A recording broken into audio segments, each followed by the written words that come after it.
Le mot vient de l'ukrainien et signifie littéralement extermination par la faim.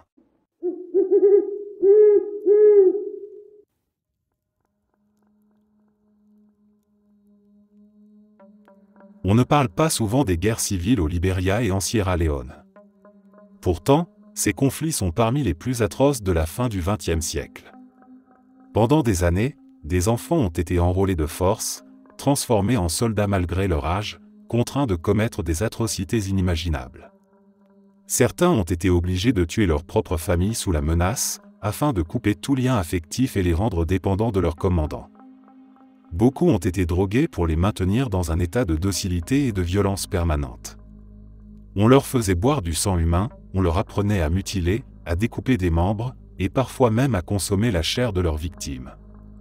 Tout cela n'était pas motivé par une idéologie ou un véritable projet politique, mais par une folie collective où les milices cherchaient surtout à maintenir le chaos et à asseoir leur pouvoir local. Ce qui rend ces histoires encore plus effroyables, c'est que les enfants enrôlés n'avaient souvent pas plus de 7 ou 8 ans.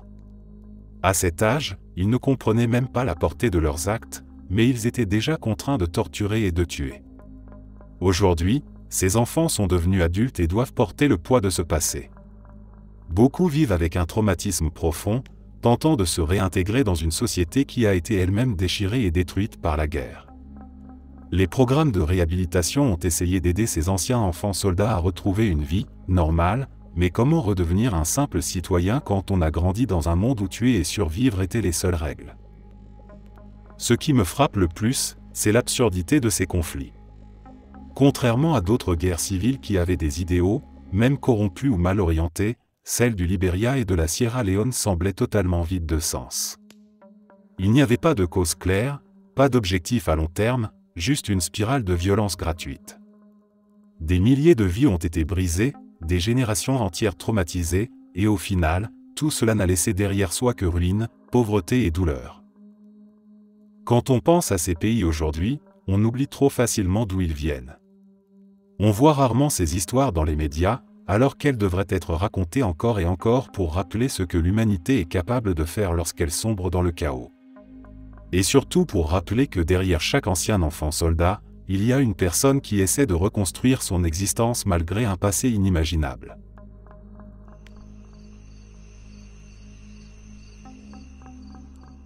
Le massacre de Nankin est l'un de ces événements de l'histoire qui semble défier toute logique humaine. En décembre 1937, l'armée impériale japonaise entre dans la ville de Nankin, alors capitale de la Chine, et ce qui aurait pu être une simple occupation militaire se transforme en l'un des pires massacres du XXe siècle. Pendant environ 6 semaines, des atrocités inimaginables sont commises, exécutions massives, viols collectifs, pillages systématiques et destruction. Les estimations varient, mais on parle de 200 000 à 300 000 morts et de dizaines de milliers de femmes violées, parfois sous les yeux de leurs familles. Ce qui glace le plus, c'est le caractère organisé et à la fois chaotique de cette violence. Ce n'étaient pas seulement quelques soldats incontrôlés, c'était une vague entière de brutalité tolérée, encouragée et amplifiée par une culture militaire où la vie des civils chinois n'avait aucune valeur. Des soldats exécutaient des prisonniers par centaines, souvent pour s'entraîner au maniement des baïonnettes.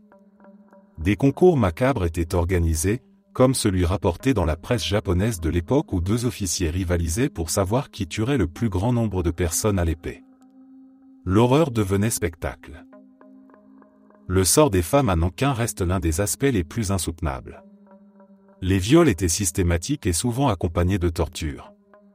Des jeunes filles, des femmes enceintes, des personnes âgées, toutes pouvaient être ciblées. Certaines étaient violées puis tuées pour effacer toute trace, d'autres étaient gardées prisonnières comme esclaves sexuelles. Le terme « le viol de Nankin » est devenu indissociable de ce massacre, car il symbolise à la fois l'humiliation et la déshumanisation totale subie par la population. Ce qui ajoute une couche de complexité, c'est la manière dont cet épisode est encore traité aujourd'hui. En Chine, il est un symbole national de souffrance et de résistance, un rappel constant des horreurs de l'invasion japonaise. Au Japon, la reconnaissance du massacre reste partielle, voire niée par certains courants politiques et nationalistes qui minimisent les chiffres ou contestent les témoignages. Cette absence de reconnaissance universelle alimente encore les tensions diplomatiques et entretient une blessure collective.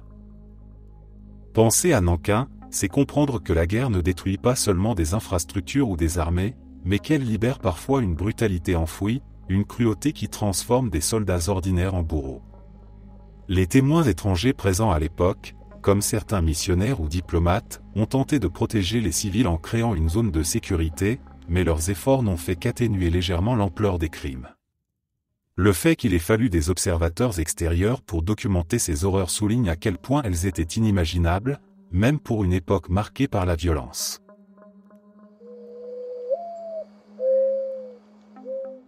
La création de l'unité 731 est l'un des chapitres les plus sombres de l'histoire humaine.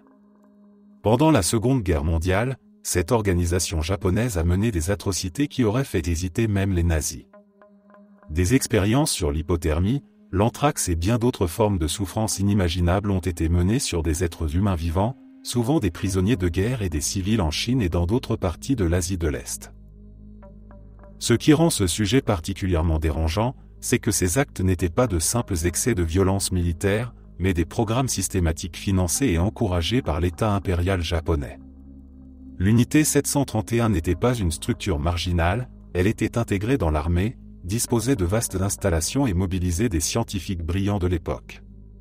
Ce contraste entre l'intelligence utilisée pour la recherche et la cruauté des méthodes appliquées soulève une question glaçante: comment la science, censée améliorer l'existence humaine, peut-elle être détournée pour infliger la douleur la plus extrême et détruire des vies de manière méthodique?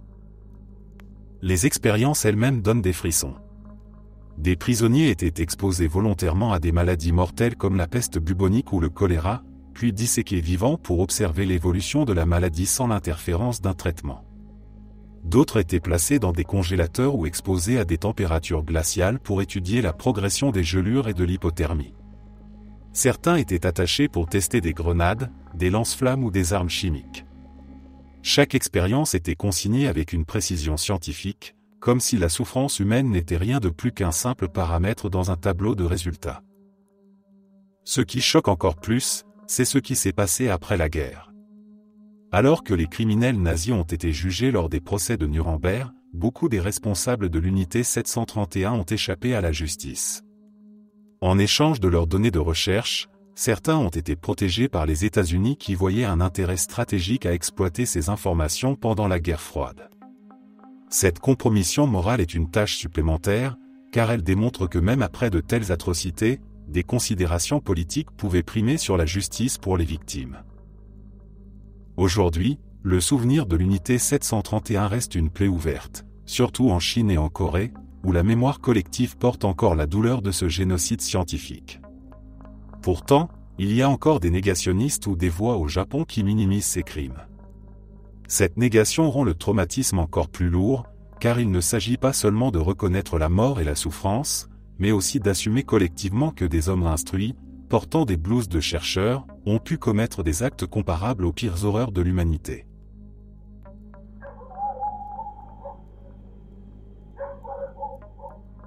Pol Pot a réussi à torturer et à tuer environ un quart de la population du Cambodge. Quand on lit sur la prison S21, c'est une horreur absolue et il est difficile de concevoir que tout cela se passait entre 1975 et 1979. Ce qui me frappe, c'est à quel point cette tragédie est relativement récente dans l'histoire moderne. On parle souvent de la Seconde Guerre mondiale comme du summum de la barbarie humaine, et pourtant, seulement 30 ans plus tard, un autre génocide d'une ampleur effroyable se déroulait à huis clos. Le régime Khmer Rouge a instauré une machine de mort systématique, transformant des écoles ordinaires en centres de détention et de torture comme Tuol Sleng, connu sous le nom de prison S21. Ce lieu a vu passer environ 20 000 prisonniers, et à peine une poignée ont survécu. L'idée même qu'une ancienne école, un lieu d'apprentissage et d'enfance, ait pu être métamorphosée en un laboratoire de la cruauté humaine glace le sang. Lire les récits de ce qui s'y est produit fait ressentir une profonde angoisse. Les prisonniers étaient accusés d'espionnage ou de trahison sur des bases absurdes, forcés à avouer des crimes imaginaires, puis exécutés. Le régime voulait purifier la société et créer une utopie paysanne, mais derrière ces slogans idéologiques se cachait une volonté de contrôle total, où la peur et la violence servaient d'outils principaux. Ce qui rend la chose encore plus déconcertante, c'est que le monde extérieur savait très peu de ce qui se passait réellement au Cambodge à ce moment-là. Alors que d'autres pays vivaient déjà l'essor technologique, les débuts de l'informatique ou même la montée de la culture pop, le Cambodge était plongé dans une spirale de mort médiévale et méthodique. Il est difficile de comprendre comment une idéologie peut pousser des gens ordinaires à devenir complices de telles atrocités. Les gardiens de S21 n'étaient pas tous des monstres nés, certains étaient des adolescents embrigadés qui avaient été conditionnés à obéir aveuglément. Pourtant, leurs actes laissent une trace indélébile dans l'histoire humaine. La mémoire de S21 reste un rappel brutal que la cruauté humaine n'est pas une relique lointaine d'un passé archaïque. Elle peut ressurgir, alimentée par la peur, l'endoctrinement et le pouvoir absolu. Aujourd'hui, visiter Tuol Sleng, transformé en musée, est une expérience bouleversante. Les photos des prisonniers, les cellules exiguës et les instruments de torture exposés ne sont pas là pour choquer gratuitement mais pour témoigner. C'est une archive douloureuse qui oblige à regarder en face une réalité que l'on préférerait ignorer. On se dit toujours que de telles horreurs appartiennent à un autre temps, mais en lisant ces histoires, on réalise qu'elles ne sont jamais aussi éloignées que l'on croit.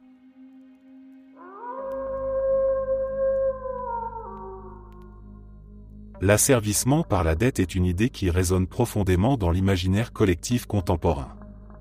L'impression que l'ensemble du système économique mondial repose sur une mécanique conçue pour maintenir les populations dans un état de dépendance n'est pas seulement une théorie marginale, mais une perception de plus en plus répandue.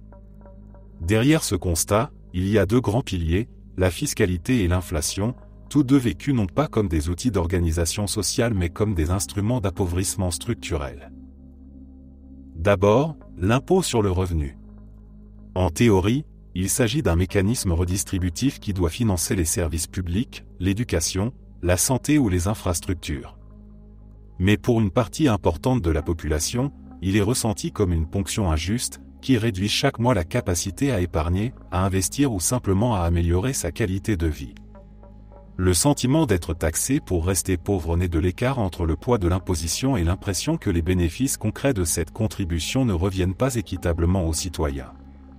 Quand une classe moyenne peine à maintenir son niveau de vie alors que les élites économiques prospèrent, le discours de « l'asservissement fiscal » devient compréhensible. Ensuite, il y a l'inflation. Censée refléter l'évolution générale des prix, elle devient, dans la perception des individus, une érosion invisible et permanente du pouvoir d'achat. L'argent économisé perd de sa valeur avec le temps, ce qui décourage l'épargne et rend la sécurité financière presque inaccessible. Cette dynamique est souvent reliée au fonctionnement du système bancaire moderne, basé sur la réserve fractionnaire. Ce mécanisme permet aux banques de prêter bien plus que ce qu'elles détiennent réellement en dépôt, alimentant une expansion monétaire qui, pour beaucoup, est interprétée comme une forme de vol institutionnalisé. L'inflation devient ainsi la preuve tangible que le système est biaisé, tout effort d'accumuler un capital est balayé par un processus structurel conçu pour avantager les acteurs qui contrôlent la finance et les actifs réels. Le résultat est une spirale où l'endettement devient quasi incontournable. Qu'il s'agisse des crédits étudiants, des prêts immobiliers ou des cartes de crédit, l'individu moderne vit rarement sans dette. Ces dettes ne sont pas seulement des obligations financières, elles deviennent des chaînes invisibles qui orientent les choix de vie, limitent les ambitions et alimentent l'angoisse quotidienne. Servir sa dette devient une condition permanente, une norme qui structure l'existence. Ce système produit des conséquences sociales durables. La mobilité sociale est freinée, la richesse se concentre davantage entre les mains d'une minorité qui possède les leviers du capital, et la majorité se retrouve à lutter pour ne pas perdre pied. La dette cesse d'être un outil de développement pour se transformer en mécanisme d'asservissement. Au niveau collectif, cela engendre un climat de défiance, une polarisation politique accrue et une tentation grandissante de rejeter les institutions établies, perçues comme complices de cette exploitation. Ce qui est particulièrement frappant, c'est la manière dont cette logique est intériorisée. L'endettement est présenté comme une étape normale de la vie adulte, l'inflation comme une fatalité, la fiscalité comme une nécessité absolue. Ces discours normalisent une réalité qui, pour beaucoup, ressemble à une prison économique. En ce sens, parler d'un « esclavage par la dette » n'est pas seulement une métaphore, c'est une description du ressenti d'une majorité silencieuse qui se sait enfermée dans un système dont elle ne peut s'échapper. Ce constat ouvre une question essentielle, est-ce une fatalité ou bien le résultat de choix politiques et institutionnels ?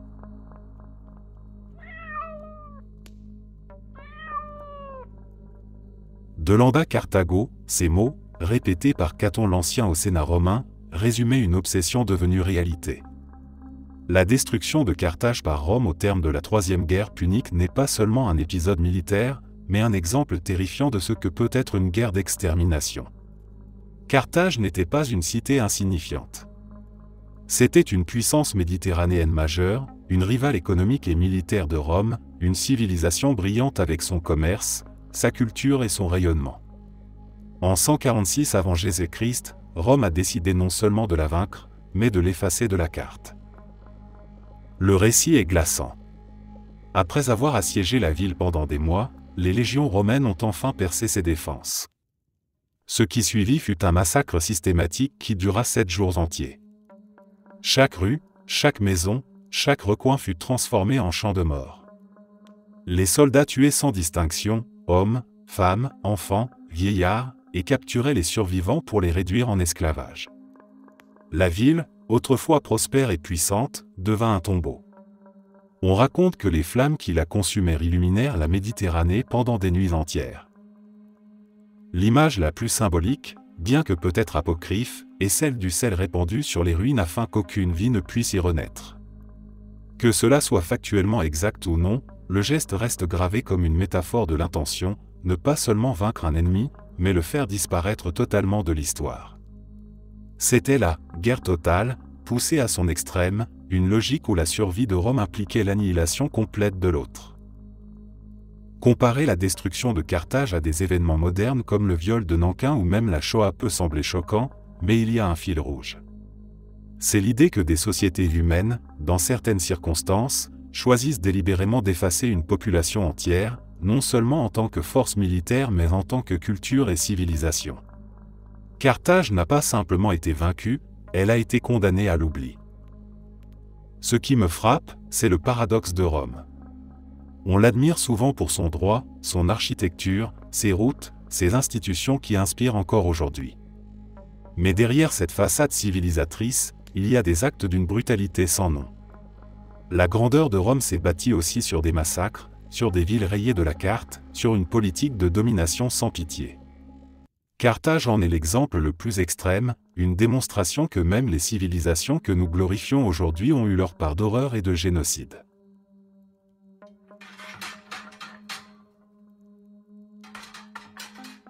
La traite des esclaves est l'un des chapitres les plus atroces de l'histoire humaine, et ce qui la rend encore plus difficile à cerner, c'est qu'elle n'appartient pas à une seule époque.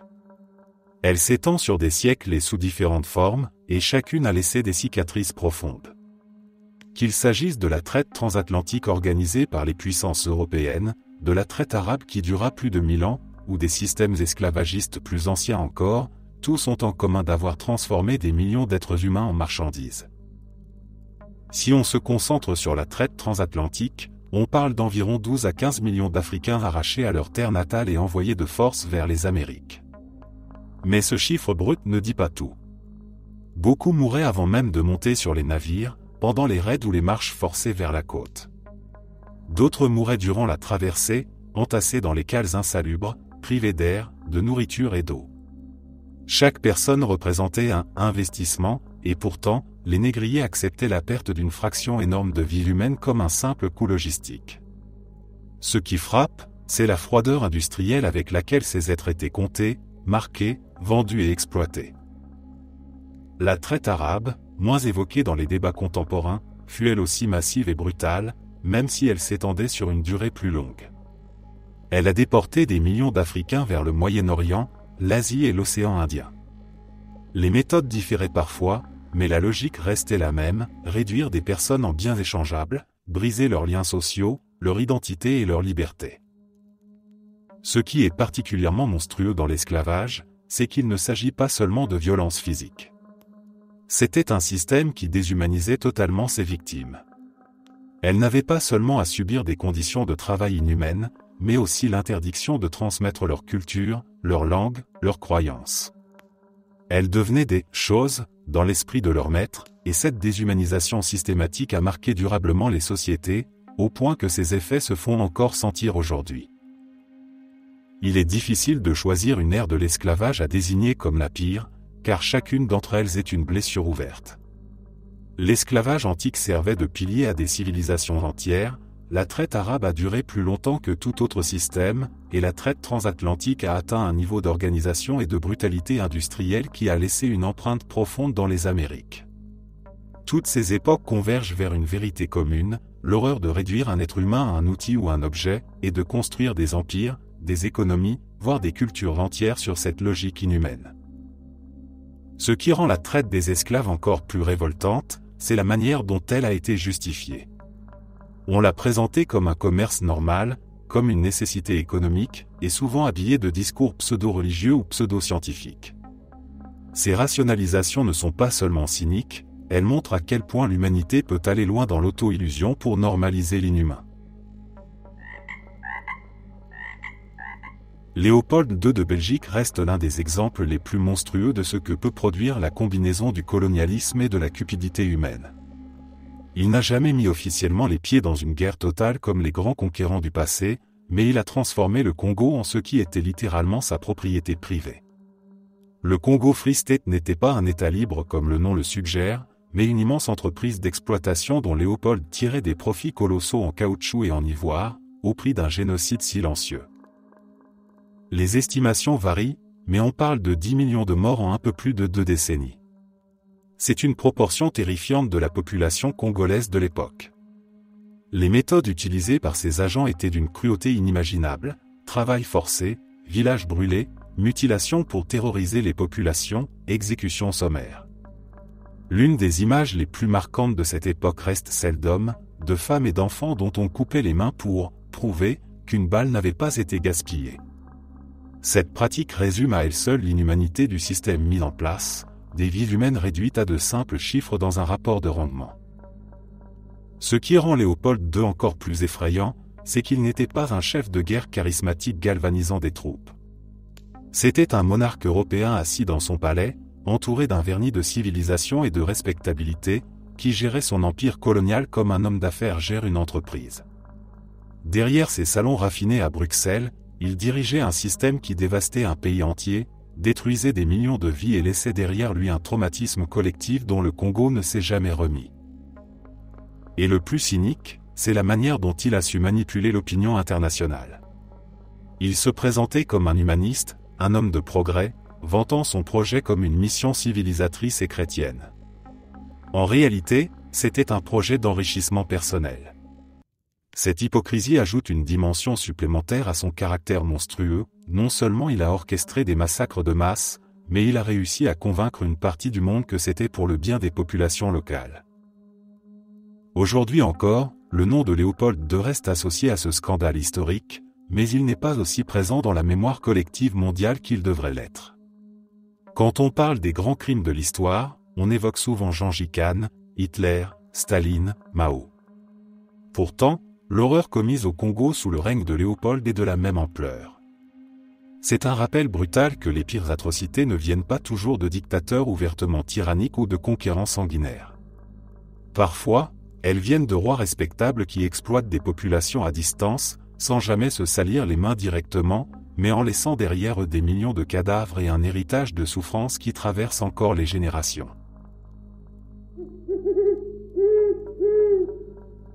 Gengis Khan mérite sans doute une place particulière dans toute discussion sur les figures ou événements les plus meurtriers de l'histoire. On estime que ces campagnes ont causé la mort d'environ 11% de la population mondiale de l'époque, un chiffre tellement gigantesque qu'il paraît presque irréel. Pour mettre en perspective, aujourd'hui cela reviendrait à anéantir plus de 800 millions de personnes. Ce n'était pas une série de batailles isolées, mais un mouvement constant de conquête, une vague de destruction qui a traversé l'Asie centrale, la Chine, le Moyen-Orient et même l'Europe de l'Est. Le plus frappant, c'est l'ampleur du massacre associé à cette expansion. Les villes qui résistaient étaient rasées, leurs habitants exécutés sans distinction d'âge ou de sexe. Il y a des récits qui parlent de centaines de milliers de morts en quelques jours après la prise d'une cité. Les Mongols ne se contentaient pas de vaincre militairement, ils pratiquaient une politique de terreur destinée à briser toute volonté de résistance. Les exécutions de masse, la destruction des infrastructures et l'utilisation systématique de la peur comme arme stratégique faisaient partie intégrante de leur méthode. Pourtant, ce n'était pas seulement un carnage aveugle. Les campagnes de Gengis Khan étaient aussi une démonstration d'organisation militaire sans précédent. Son armée reposait sur une discipline de fer, une mobilité incroyable et des tactiques innovantes. C'était une machine de guerre rationalisée qui savait utiliser l'information, la vitesse et la logistique comme peu de puissance de l'époque pouvaient le faire. Derrière l'horreur se cachait une efficacité redoutable qui explique comment un peuple nomade relativement petit a pu bâtir l'un des plus grands empires de l'histoire. Ce qui me semble le plus difficile à saisir, c'est le paradoxe laissé par cet héritage. D'un côté, il y a le souvenir du carnage massif, de villes entières rayées de la carte, de millions de vies détruites. De l'autre, il y a l'empreinte durable d'un empire qui a facilité les échanges à travers l'Eurasie, qui a encouragé la circulation des idées, des technologies et même des cultures. La fameuse Pax Mongolica, malgré ses fondations sanglantes, a ouvert des routes commerciales et diplomatiques qui allaient façonner le monde médiéval. Penser à Gengis Khan, c'est se confronter à cette dualité, un homme qui a probablement causé plus de morts que quiconque avant lui, mais qui a aussi été un moteur brutal de transformation historique. Et c'est peut-être ça qui rend son histoire si dérangeante. On ne peut pas le résumer à un simple tyran sanguinaire, ni l'idéaliser comme un grand bâtisseur. Il représente le côté le plus sombre de la conquête, cette idée que l'avancement de certaines civilisations s'est souvent fait au prix du sang d'innombrables innocents.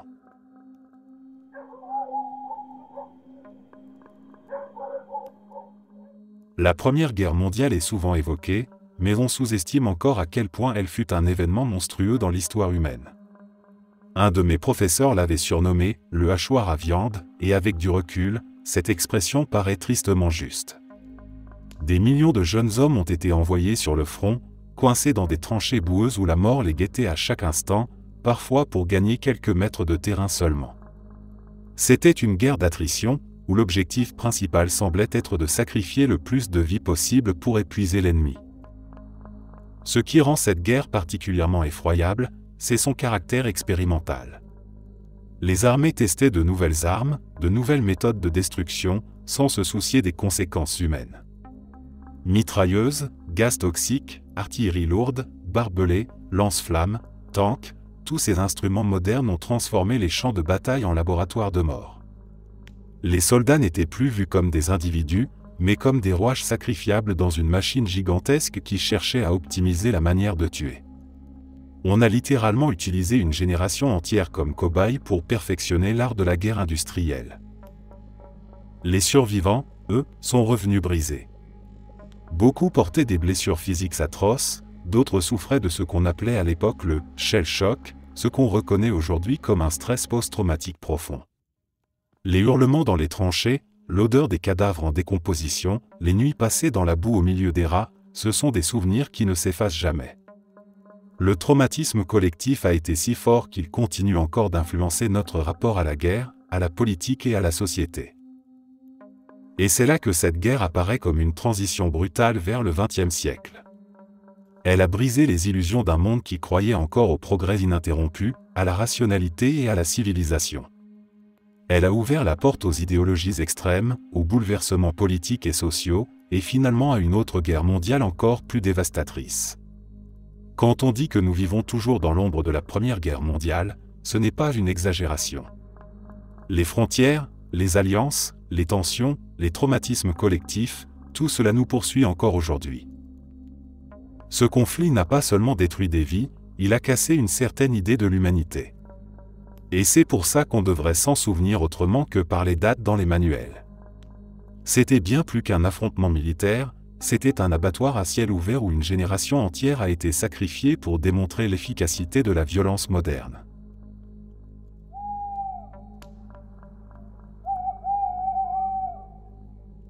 Tout le monde oublie la rébellion des Taiping, pourtant c'est l'un des conflits les plus meurtriers de l'histoire humaine.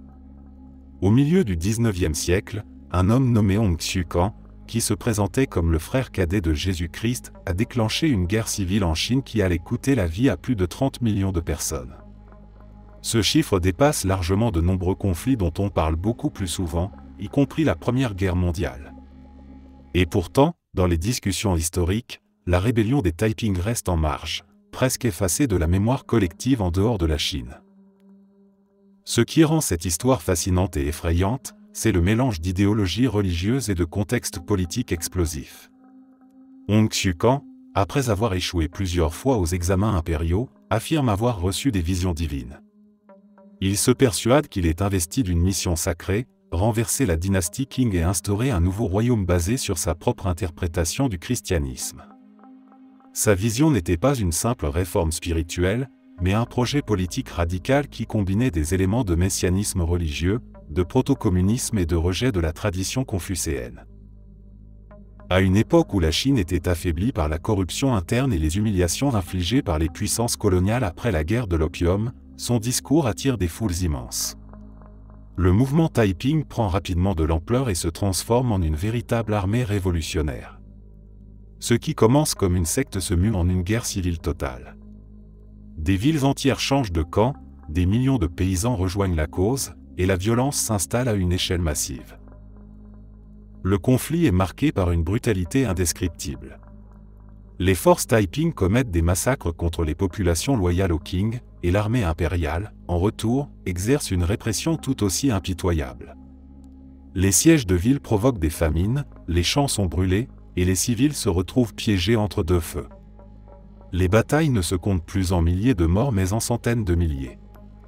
C'est un carnage si vaste que même les Européens, pourtant habitués à leur propre guerre, sont stupéfaits par l'échelle de la destruction.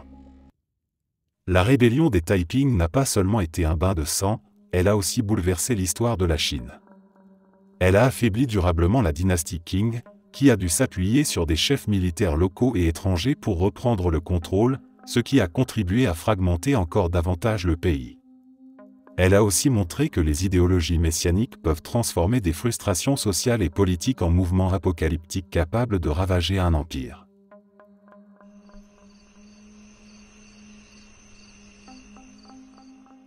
Le siège de Bagdad en 1258 par les Mongols est l'un de ces épisodes qui illustre à quel point la civilisation peut être brutalement balayée en quelques jours.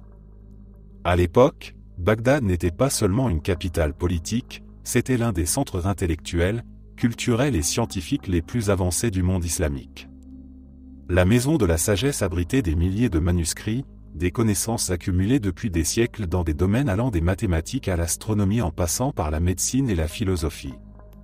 En l'espace de quelques jours, tout cela fut réduit en cendres et en cadavres.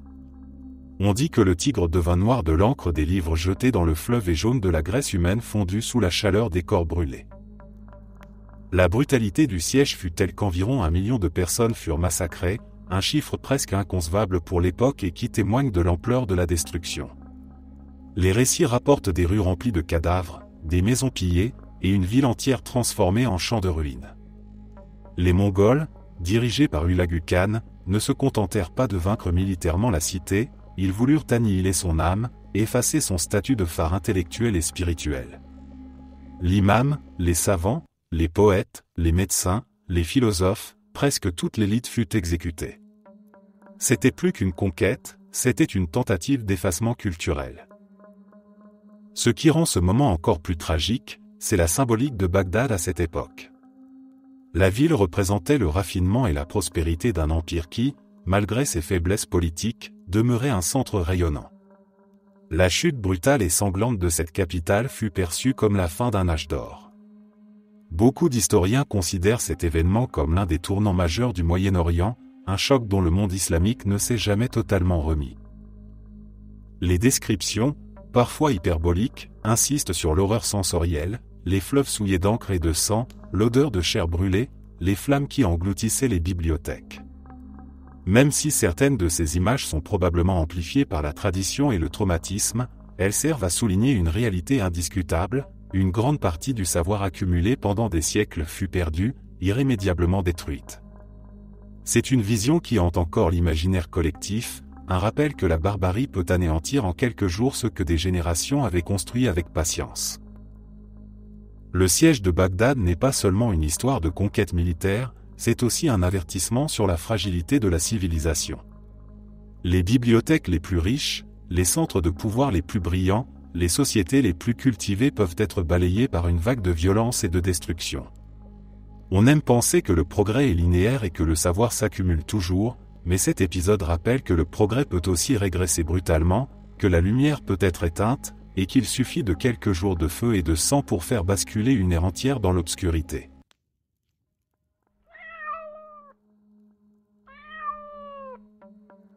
Les génocides ne détruisent pas seulement des vies en nombre, ils effacent aussi des voix, des dialectes, des langues entières, avec elles, une part irremplaçable de la mémoire humaine. Quand un peuple est visé par la violence systématique, ce ne sont pas uniquement les corps qui disparaissent, mais tout un tissu culturel fait de mots, de récits, de chants et de façons uniques de comprendre le monde. L'impact dépasse largement le décompte des morts. Il touche la transmission, cette chaîne fragile qui relie une génération à la suivante. Dans beaucoup de cas, les survivants n'ont d'autre choix que de fuir. Ils s'installent dans un autre pays, souvent en marge, avec l'espoir de reconstruire une vie après le traumatisme. Mais la survie biologique ne signifie pas forcément la survie culturelle. Dans le nouvel environnement, les enfants apprennent rapidement la langue majoritaire, celle de l'école, du travail et des médias, tandis que la langue des ancêtres devient confinée aux conversations entre les plus vieux. Petit à petit, elle s'éteint. Le dernier fil de cette identité reste souvent dans la bouche des grands-parents, qui se retrouvent isolés, porteurs d'un héritage que plus personne autour d'eux ne comprend vraiment. C'est là que le génocide prend une dimension invisible mais profonde. Ce n'est pas seulement la perte d'individus, mais la perte de mondes entiers contenus dans une langue. Chaque dialecte disparu emporte avec lui une manière spécifique de décrire la nature, une poésie unique, des concepts qu'aucune autre langue ne traduit parfaitement. Quand il n'y a plus que quelques vieillards capables de raconter les histoires dans leur langue maternelle, le passé devient une sorte de fantôme suspendu, présent dans la mémoire mais déjà absent dans la pratique. On retrouve ce phénomène dans des contextes différents à travers l'histoire. Les peuples autochtones victimes de colonisation et de massacres, les communautés arméniennes dispersées après 1915, les survivants de la Shoah parlant yiddish dans un monde où cette langue a cessé d'être vivante dans bien des régions, les Rwandais Tutsis marqués par une identité qu'on a tenté d'effacer. Dans tous ces cas, le génocide a eu pour effet de fracturer la continuité culturelle. Même quand les individus survivent, l'environnement linguistique et communautaire qui donnait sang à leur vie se délite. Ce qui est encore plus douloureux, c'est que la mémoire de ces peuples finit par être racontée par d'autres. Quand il n'y a plus de locuteurs natifs, plus de témoins directs, ce sont les historiens, les linguistes ou les institutions qui parlent à leur place. Bien que nécessaire, cette médiation n'a jamais la même force que la transmission intime d'une mère parlant à son enfant dans la langue de ses ancêtres. Le génocide, dans ce sens, ne se contente pas d'éliminer, il crée un vide, un silence qui résonne dans les générations suivantes.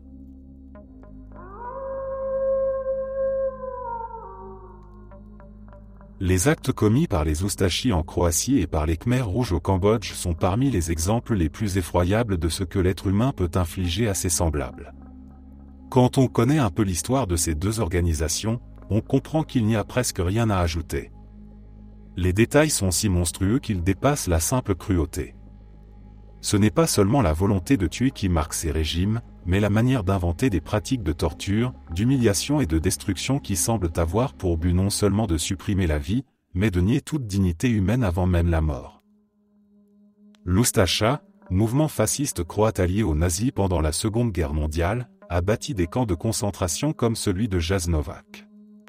Contrairement aux camps nazis, qui étaient industrialisés et mécanisés, beaucoup des atrocités commises par les Oustachis étaient directes, manuelles, personnelles.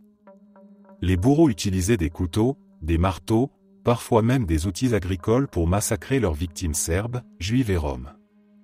La proximité physique de la tuerie en faisait un carnage où le sadisme prenait souvent le dessus.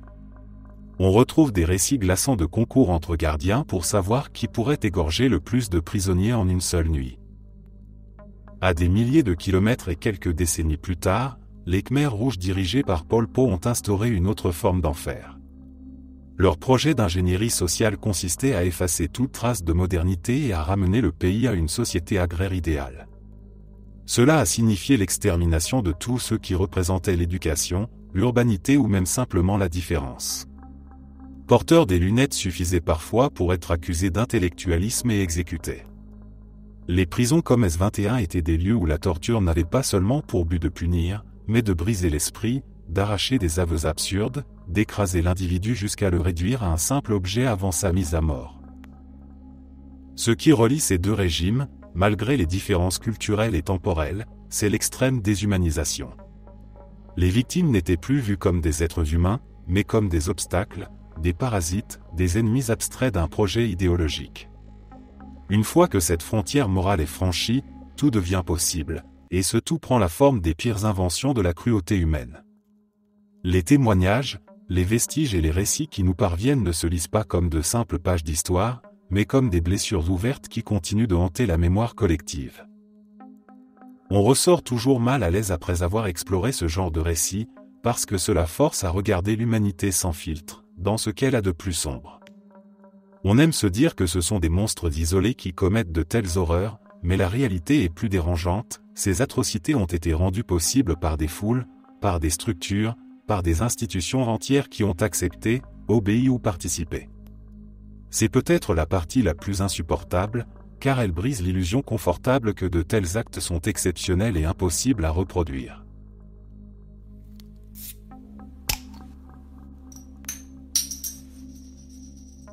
L'invasion allemande de l'Union soviétique en 1941, connue sous le nom d'opération Barbarossa, est probablement l'un des épisodes les plus meurtriers et brutaux de la Seconde Guerre mondiale.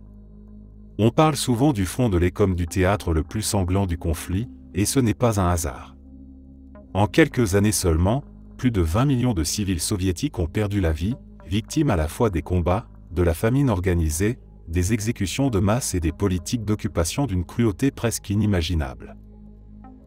Ce qui rend cet épisode unique, c'est l'ampleur totale de la violence.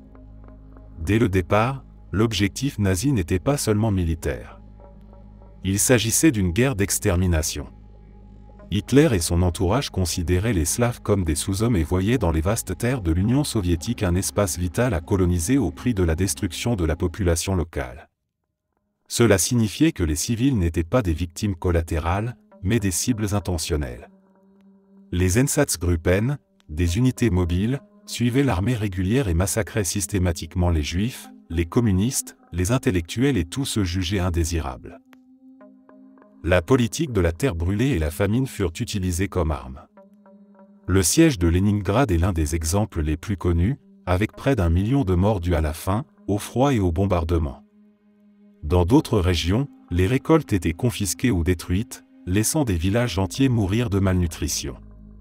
Les prisonniers de guerre soviétiques, eux, étaient parqués dans des conditions abominables, des millions sont morts d'épuisement, de faim ou de maladie dans des camps où ils n'avaient aucune chance de survie.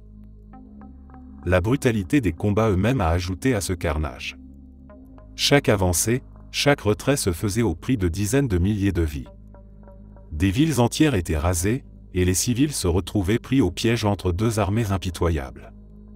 La bataille de Stalingrad illustre bien cette spirale infernale, les bombardements, les combats de rue, la faim, le froid, tout concourait à faire de cette ville un tombeau à ciel ouvert. Ce qui frappe en relisant ces événements, c'est à quel point la souffrance des civils soviétiques est souvent reléguée à l'arrière-plan des récits de la Seconde Guerre mondiale. On parle de la Shoah, des bombardements sur l'Europe de l'Ouest, de la libération, mais les dizaines de millions de morts en URSS ne sont pas aussi présents dans la mémoire collective hors de la Russie et des pays voisins. Pourtant, ce sont ces pertes massives qui ont façonné le visage de l'après-guerre, alimentant une méfiance durable, un traumatisme national qui explique en partie la psychologie collective de l'Union soviétique pendant la guerre froide.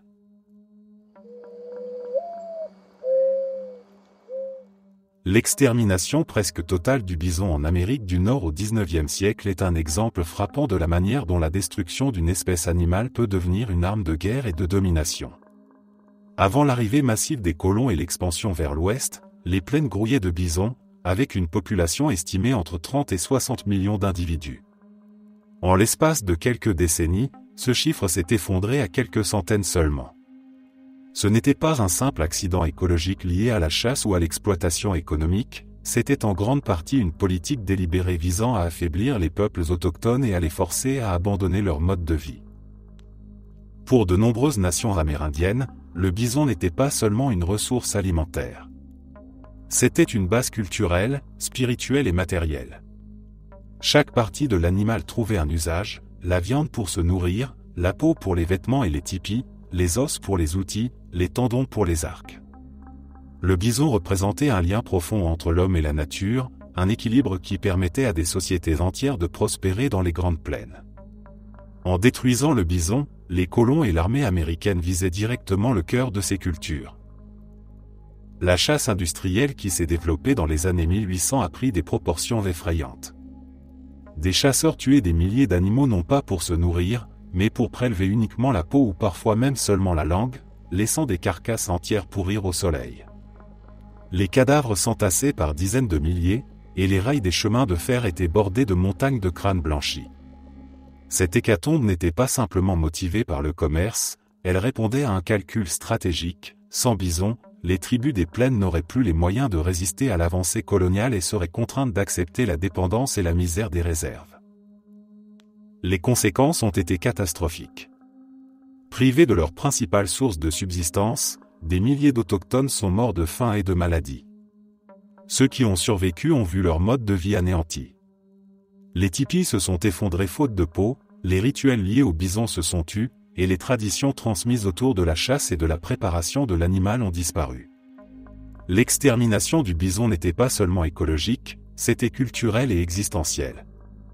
Elle a eu pour effet de déraciner des peuples entiers, de briser leur autonomie et de les soumettre à un système étranger et oppressif. Ce qui reste le plus marquant, c'est à quel point cette stratégie montre une compréhension cynique de la guerre totale. Au lieu de s'attaquer uniquement aux combattants, on a choisi de frapper la base de la survie d'un peuple, de couper ses racines en anéantissant son environnement. C'est une logique de génocide culturel et physique, où l'animal et l'humain étaient liés dans un même destin tragique.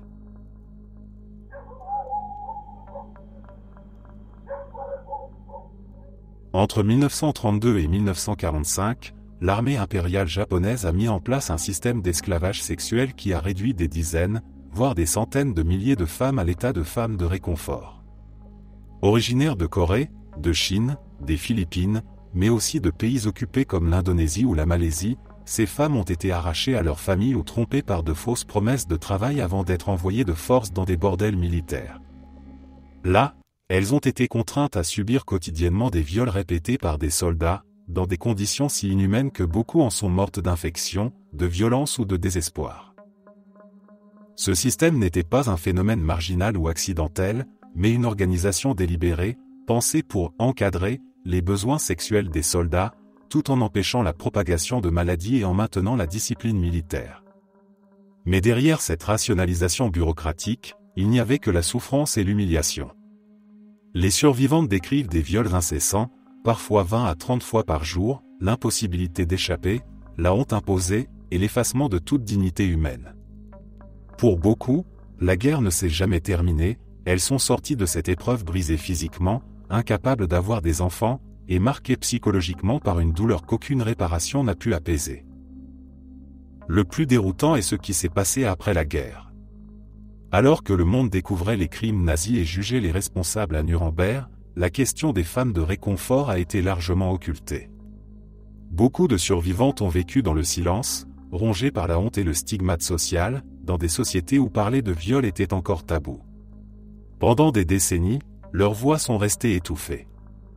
Ce n'est qu'à partir des années 1990 que des femmes, en particulier en Corée du Sud, ont commencé à témoigner publiquement, brisant le silence pour exiger reconnaissance et justice. Mais le combat pour cette reconnaissance est encore aujourd'hui miné par les dénégations et les révisions historiques. Au Japon, certains responsables politiques refusent toujours d'admettre l'ampleur du système, parlant de prostituées volontaires ou minimisant les atrocités commises. Cette négation ravive la douleur des survivantes et entretient un conflit mémoriel qui dépasse largement les frontières. Le fait que des femmes âgées, parfois dans les dernières années de leur vie, doivent encore manifester chaque semaine devant les ambassades japonaises pour demander de simples excuses officielles est une preuve accablante que la mémoire de ce crime est toujours vivante et contestée. Apprendre l'existence des femmes de réconfort par le biais d'un drama comme Tomorrow n'est pas surprenant. La culture populaire, que ce soit à travers les films, les séries ou la littérature, a parfois joué un rôle décisif pour faire émerger des vérités enfouies. Elle rend visible ce que les manuels d'histoire omettent ou ce que certains gouvernements préfèrent taire. Et souvent, c'est ce premier contact émotionnel qui pousse à chercher, à comprendre et à réaliser l'ampleur du traumatisme.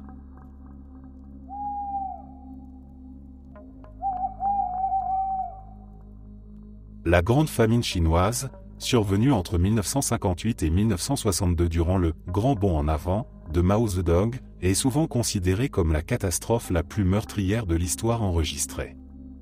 Les estimations varient, mais la plupart des historiens s'accordent sur environ 30 millions de morts, certains parlant d'un chiffre encore plus élevé.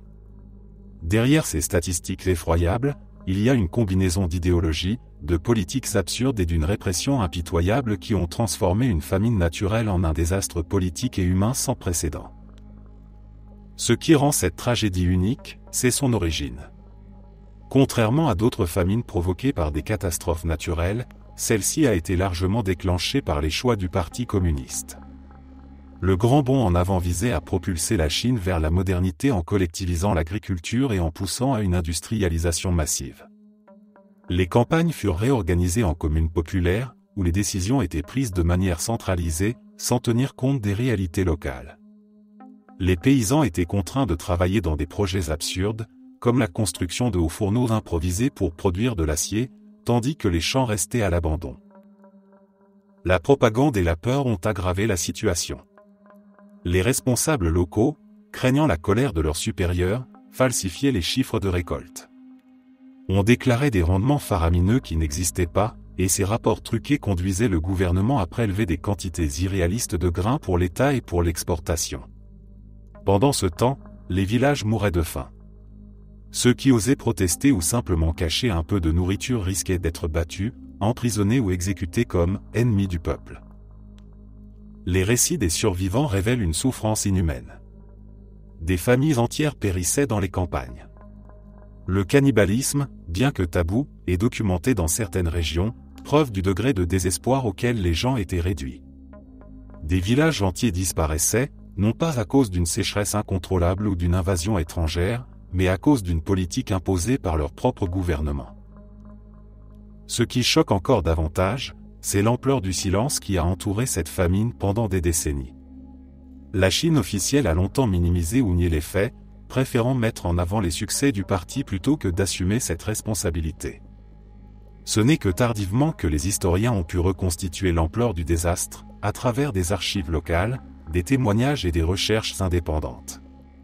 Pour beaucoup, la famine reste un sujet sensible, rarement enseigné en Chine, alors qu'elle a façonné profondément la mémoire collective des générations qui l'ont vécue.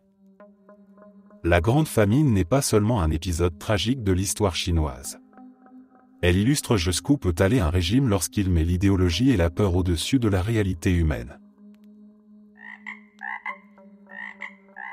La famine du Bengale de 1943 est l'un des épisodes les plus tragiques et les plus controversés de l'histoire moderne de l'Inde. Elle s'est produite en pleine Seconde Guerre mondiale, dans une région qui faisait alors partie de l'Empire britannique, et a coûté la vie à environ 3 millions de personnes. Ce qui rend cette famine particulièrement choquante, c'est qu'elle n'a pas été uniquement le résultat d'une pénurie naturelle, mais en grande partie le produit de décisions politiques, d'indifférence coloniale et de choix stratégiques qui ont transformé une crise alimentaire en une catastrophe humaine. Le Bengale était déjà vulnérable. La région dépendait fortement de la production locale de riz, et en 1942, des inondations et des infestations d'insectes ont réduit les récoltes. Mais la situation aurait pu être gérée si l'administration coloniale avait réagi avec sérieux. Au lieu de cela, les autorités britanniques adoptèrent une politique connue sous le nom de « déni de riz », qui consistait à confisquer ou détruire les stocks alimentaires dans certaines zones pour empêcher une éventuelle avancée japonaise après la chute de la Birmanie. Ce choix stratégique a privé des millions de personnes d'un accès vital à la nourriture. À cela s'ajoute le fait que l'Empire britannique continua d'exporter des denrées alimentaires depuis l'Inde, même alors que les habitants du Bengale mouraient de faim. Les bateaux chargés de riz quittaient les ports indiens pour approvisionner les troupes britanniques et leurs alliés, tandis que dans les villages, les familles vendaient leurs biens, puis leurs terres, avant de s'éteindre de malnutrition. Les photos prises à Calcutta montrent des scènes d'horreur, des enfants réduits à des squelettes vivants, des cadavres jonchant les rues, des familles mendiant un grain de riz. La responsabilité de Winston Churchill dans cette tragédie reste un sujet de débat brûlant. Ses propres propos rapportés témoignent d'un mépris glaçant. On lui attribue des déclarations où il rejetait la famine sur le fait que les Indiens se reproduisent comme des lapins et où il refusait d'envoyer des cargaisons de nourriture, préférant les rediriger vers les réserves britanniques. Ce cynisme colonial a contribué à transformer une crise grave en une hécatombe. La famine du Bengale n'a pas seulement tué des millions de personnes, elle a aussi détruit le tissu social et économique de la région. Des familles entières furent ruinées, les petits paysans furent dépouillés de leurs terres par ceux qui pouvaient encore acheter du grain, et une génération grandit avec la mémoire indélébile de cette souffrance. Pour beaucoup, cet événement fut un tournant, un moment où la domination britannique perdit définitivement toute légitimité morale aux yeux des Indiens.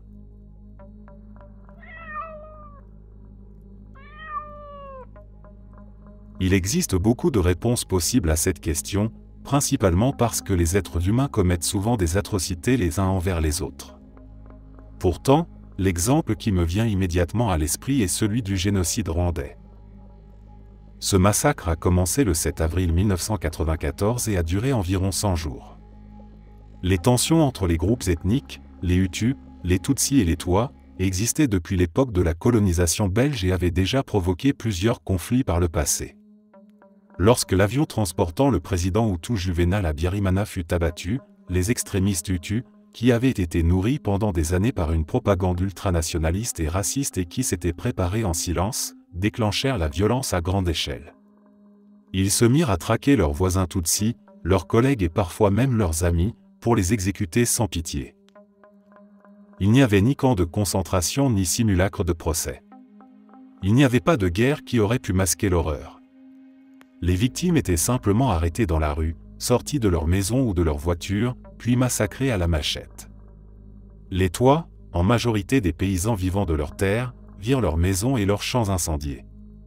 Les femmes Tutsis et les jeunes filles, mais aussi les femmes Hutus mariées à des hommes Tutsis, furent la cible de viols collectifs organisés par des milices, et beaucoup de leurs agresseurs étaient porteurs du VIH, ce qui amplifia encore la tragédie humaine.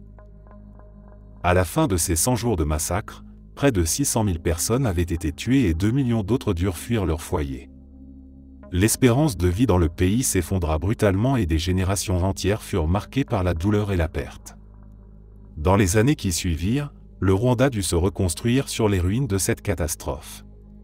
Le nouveau gouvernement mit en place des lois très strictes pour encadrer la diffusion publique de certains discours, car la propagande qui avait préparé le génocide passait largement par des stations de radio extrémistes qui appelaient au meurtre et à la haine. Ces lois existent encore aujourd'hui et rappellent sans cesse combien les mots peuvent devenir des armes lorsqu'ils sont utilisés pour diviser et déshumaniser.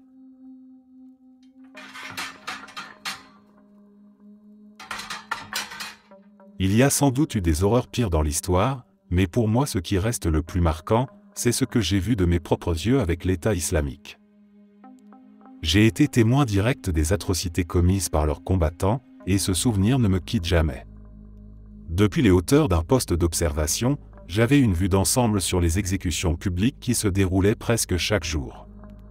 Je voyais des crucifixions alignées le long des rues de Raqqa, comme si ces croix macabres faisaient partie du décor quotidien. Mon travail consistait même à compter ces croix pour estimer combien de personnes avaient été exécutées dans la journée. Un jour, j'ai vu une famille entière, 2 parents et leurs 2 enfants, être attachés et cloués sur des croix au milieu d'un rond-point, sous le regard glacé des passants qui n'osaient rien dire. Les méthodes de mise à mort variaient, mais elles étaient toujours conçues pour inspirer la terreur. Lapidation, décapitation, brûlure publique, rien n'était épargné.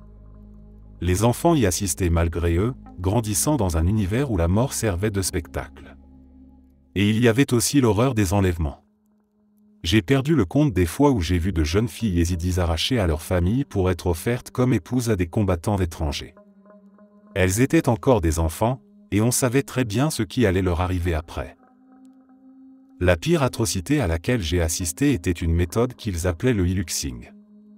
La victime, accusée d'être un traître ou un apostat, était enchaînée à l'arrière d'un pick-up, presque toujours un Toyota Hilux blanc. On lui ordonnait de courir derrière le véhicule quand il démarrait, mais personne ne pouvait suivre longtemps. Le corps se faisait rapidement traîner, heurtant le sol, rebondissant et finissant par se disloquer au fur et à mesure que la vitesse augmentait. Cela durait plusieurs minutes, une véritable mise en scène macabre destinée à effrayer et à divertir. Quand la camionnette s'arrêtait enfin, il ne restait qu'un corps méconnaissable, réduit à un amas de chair et de sang. Les bourreaux prenaient alors des photos avec leurs victimes comme si c'était un trophée. Il n'y avait pas un seul jour sans que je sois forcé de regarder quelqu'un mourir. La répétition de ces scènes finissait par éteindre quelque chose à l'intérieur, et pourtant chaque image restait gravée dans ma mémoire. Les croix, les cris, la terreur des familles, tout cela formait une mosaïque de souffrances impossible à oublier. Peu importe combien de fois cela a déjà été dit, je le répéterai sans hésiter. L'État islamique n'était pas seulement une organisation terroriste, c'était une machine de cruauté systématique qui a marqué une génération entière par sa barbarie.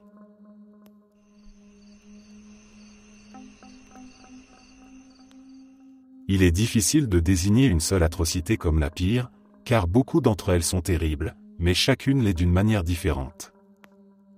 L'Holocauste est probablement l'exemple le plus connu. Ce n'était pas seulement un massacre à une échelle industrielle, c'était aussi une entreprise de déshumanisation méthodique.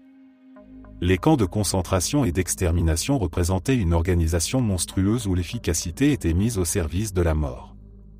Et au-delà des millions de vies anéanties, il y avait aussi les expériences médicales menées sur des prisonniers, des actes de cruauté qui dépassaient l'imagination et qui laissaient les survivants marqués à jamais. Au Cambodge, sous le régime des Khmers rouges, la terreur prit une autre forme. Les exécutions y étaient plus directes, plus personnelles. Les victimes étaient tuées à coups de bâton ou de machette, parfois par des voisins ou même des connaissances, ce qui rendait l'horreur encore plus intime et insoutenable. Le nombre de morts fut immense, mais la manière dont les exécutions étaient menées donnait une dimension particulière à cette tragédie, où la confiance entre individus avait totalement disparu. Sous Staline, la souffrance prit la forme d'une violence diffuse et implacable. La famine, la déportation et les camps de travail forcés furent utilisés comme des instruments de contrôle. Des millions d'hommes, de femmes et d'enfants périrent non pas dans des massacres planifiés au sens strict, mais à cause d'une gestion volontairement inhumaine et d'une indifférence glaciale face à la vie humaine. La mort par la faim et par la maladie se répandit à travers l'Union soviétique, et elle fut tout aussi atroce qu'un massacre direct. En remontant plus loin dans le temps, Gengis Khan reste célèbre pour sa brutalité. Ses campagnes étaient marquées par des massacres massifs, des razzias et l'asservissement de populations entières. Ses armées brûlaient les champs, détruisaient les canaux d'irrigation et organisaient la famine comme une arme de guerre. Les témoignages rapportent qu'il trouvait parfois une certaine satisfaction dans l'invention de nouvelles méthodes de torture et d'exécution, transformant la terreur en outil politique et militaire. Et puis, il y a la traite transatlantique des esclaves et l'esclavage dans les Amériques et en Afrique. Ce n'était pas seulement la privation de liberté, mais la réduction de millions de personnes au statut de marchandises. Les esclaves étaient forcés à un travail épuisant, privés de nourriture, mutilés en guise de punition et parfois assassinés avec une indifférence glaçante. Les enfants n'étaient pas épargnés, et la justification donnée par les maîtres, rejetant la faute sur leurs victimes, ajoutait une couche supplémentaire d'horreur morale. Cet esclavage dura des siècles, façonnant durablement les sociétés et laissant une cicatrice encore visible aujourd'hui. L'Holocauste. Cela peut sembler une réponse évidente, presque banale, mais je crois sincèrement qu'il s'agit de la pire atrocité de l'histoire humaine. Bien sûr, d'autres événements ont causé davantage de morts, d'autres massacres ont été plus sanglants sur le moment, mais je n'ai pas connaissance d'un autre exemple où la mise à mort de millions de personnes a pris une forme aussi industrialisée, aussi méthodiquement organisée. Ce n'était pas le chaos, ce n'était pas l'anarchie. Les nazis avaient bâti un système entier, avec une administration puissante, des bureaux d'ingénieurs, des registres soigneusement tenus et une logistique planifiée avec une précision glaciale. Rien n'était laissé au hasard. Tout était conçu pour rendre l'extermination aussi rapide et efficace que possible. Des millions d'êtres humains devaient disparaître simplement parce qu'ils étaient juifs, roms, opposants politiques, handicapés ou perçus comme indésirables. Ce qui rend l'Holocauste unique, c'est que les responsables n'étaient pas des fous incontrôlables ni des fanatiques isolés. Ils savaient parfaitement ce qu'ils faisaient. Ils avaient calculé les flux de déportation, ils avaient conçu des camps où, dès l'arrivée des convois, les victimes étaient triées entre celles qui allaient être exploitées jusqu'à l'épuisement et celles qui étaient envoyées immédiatement vers les chambres à gaz. Les numéros tatoués sur les bras n'étaient pas un signe de folie mais de rationalisation, un moyen de transformer des vies humaines en données administratives. Chaque détail était pensé, depuis les wagons de train remplis jusqu'à suffocation jusqu'au four crématoire construit pour fonctionner sans interruption. L'horreur n'était pas improvisée, elle était planifiée en amont, discutée dans des bureaux, préparée par des hommes en costume qui écrivaient des rapports. L'efficacité de la mort était leur obsession. C'est précisément cela qui glace le sang. Contrairement à d'autres atrocités souvent déclenchées par des guerres civiles, par la panique ou par des effondrements sociaux, l'Holocauste fut un projet froidement élaboré. Un plan pensé dans ses moindres détails et exécuté par des hommes qui n'étaient ni insensés ni ignorants, mais qui ont choisi d'être profondément et entièrement malveillants.